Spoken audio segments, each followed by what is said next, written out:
রাম রাম, সুপ্রভাত, সুস্বাগতম। আমি তোমাদেরকে একটা কথা বলতে চাই, সেটা হচ্ছে কি, আমরা ডিসিপ্লিন বারবার ব্রেক করি।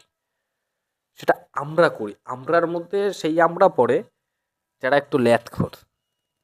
যেমন আমি বিছনায় শুয়েই থাকি, সকালবেলা ঘুম থেকে উঠি, বিছনার মধ্যে থেকে ভাবি আর একটু ঘুমাই। ওই যে আরামদায়ক সিচুয়েশনটা, ওই সিচুয়েশনটা আমরা হেরে যাই। কিন্তু আমরা যদি ওই আরামদায়ক সিচুয়েশনটাকে ভেঙে আমরা যদি ঘুম থেকে উঠে পড়ি, তাহলে কিন্তু আমরা একটা আলাদা প্রকৃতির মধ্যে চলে যাব। আমরা সেই সমস্ত মানুষের মধ্যে চলে যাব যারা যেটা বলে সেটা করে, কিন্তু আমরা সেরকম হতে পারি না। আমরা যেটা বলি সেটা আমরা করতে পারি না। সত্যি, এটা তোমাদের কাছে মিথ্যে কথা বলার কোনো দরকার নেই। তার কারণ হচ্ছে গিয়ে, তোমরা সকলেই এটা ফিল করবে, সবার সঙ্গেই এটা ঘটে যে আমরা যদি বলি কালকে সকালে উঠবো, কিন্তু উঠতে পারি না। কিন্তু যদি আমরা ঘুরতে যাব, এরকম একটা ডেট ফিক্স থাকে কালকে, তাহলে কিন্তু অটোমেটিক আমাদের ঘুম ভেঙে যায়। তার কারণ কি? তার কারণ হচ্ছে কি এটাই, যে কালকের কারণটা বড়। কালকের কারণটা আমাদের কাছে বড়।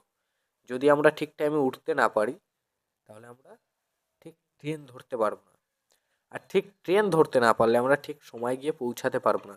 এই যে কারণটা আমাদের সাবকনসিয়াস মাইন্ড স্টোর করে নিয়েছে, তাই আমরা অটোমেটিকলি উঠে যাই। কিন্তু আমরা যদি নর্মালি বলি কালকে আমাদের সকালবেলা উঠতে হবে, তাহলে এটা আমাদের সাবকনসিয়াস মাইন্ডে নেবে না। তার কারণটাও আমরাই। কারণ আমরা সেই জোর দিয়ে বলতে পারি না, আমাদের কাছে সেরকম একটা কারণ নেই, শক্তপোক্ত কারণ নেই যে কালকে সকালবেলা কি কারণে উঠবো। আমরা ওই বলবো হ্যাঁ ওই একটু যাবো, মানে কি, গেলেও হয় না গেলেও হয়, সকালবেলা উঠলেও হয় না উঠলেও হয়। আমাদের যখনই এরকম দোটানার মধ্যে কোনো একটা ডিসিশান থাকে, সেই ডিসিশানটা পূর্ণ হয় না 99%, 1% ভাটকায় হয়ে যায়, কোইন্সিডেন্টলি হয়ে যায়। কিন্তু 99% না হওয়ার সম্ভাবনাটাই বেশি। তো আমাদেরকে আমাদের ব্রেনটা একটা কারণ দিতে হবে, আর সেই কারণটা তোমাকে খুঁজে বার করতে হবে তোমাকে নিজে।